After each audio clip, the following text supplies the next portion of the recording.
Setiap kategori senjata api mempunyai kegunaan dan hadnya yang tersendiri. Tiada jenis senjata api lain yang mempunyai pelbagai aplikasi yang seluas seperti senapang.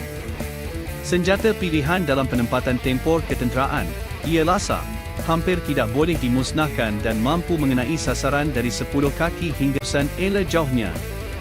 Ia boleh menembak satu peluru atau beberapa peluru dengan satu tekan pada picu. Ia adalah senjata yang dipasang di bahu dan menjadikannya agak ringan dan mudah dibawa. Penyekat muncung atau penyekat kilauan. Bermula dari bahagian depan laras akan terdapat sama ada penyekat muncung atau penyekat kilauan. Apabila senjata itu ditembak, penyekat muncung mengalirkan gas panas yang keluar dari laras ke arah tertentu untuk mengurangkan pergerakan muncung dan hentakan.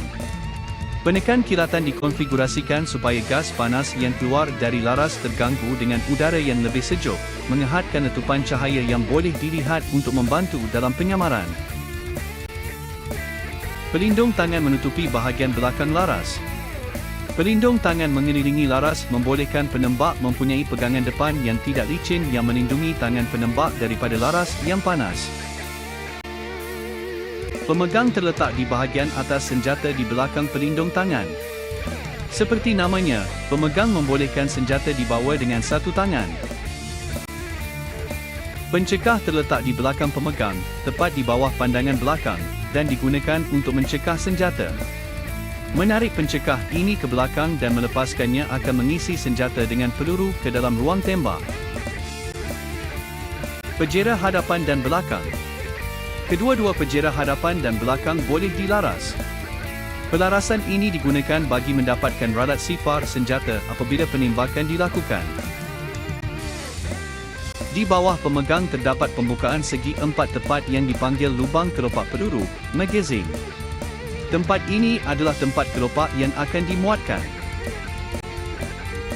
Butang pelepas kelopak, juga dikenali sebagai butang penangkap kelopak, terletak di belakang lubang kemasukan kelopak peluru. Butang ini melepaskan kelopak peluru yang terkunci dari senjata supaya ia boleh diganti dan mengunci kelopak peluru baru di tempatnya. Di belakang ruang kelopak adalah tuas bolt. Ini mengunci bolt ke belakang dalam kedudukan brek terbuka selepas peluru terakhir dalam kelopak ditembak. Setelah kelopak baru dimuatkan, tuas bolt ditekan dan melepaskan bolt akan menutup ruang brek. Di belakang tuas bolt adalah selektor. Pada kedudukan semi, bermakna senjata itu akan melepaskan satu peluru apabila picu ditarik. Apabila dalam kedudukan safe, senjata tidak akan melepaskan tembakan.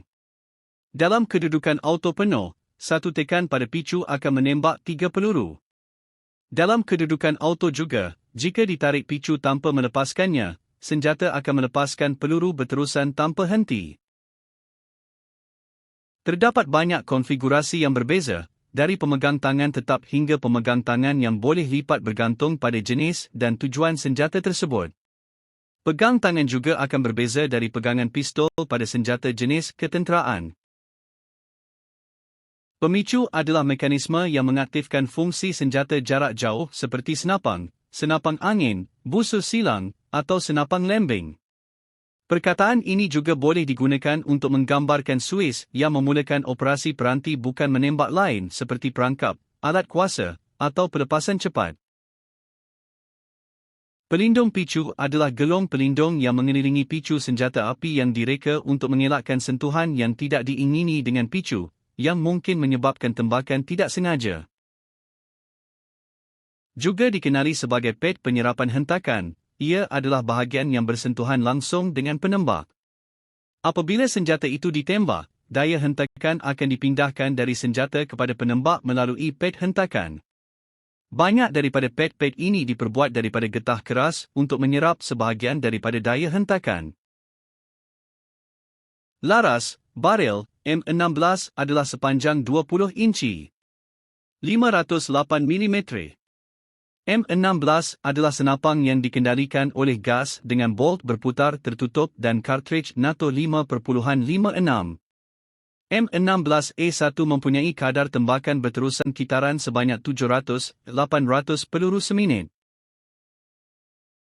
Penutup habuk berfungsi untuk menutup bahagian sistem penembakan, break block, di mana kelongsong peluru yang telah ditembak terbuang keluar bagi mengelakkan pencemar seperti pasir, kotoran, atau serpihan lain memasuki bahagian sistem penembakan.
Sekian, terima kasih. Like, share dan subscribe.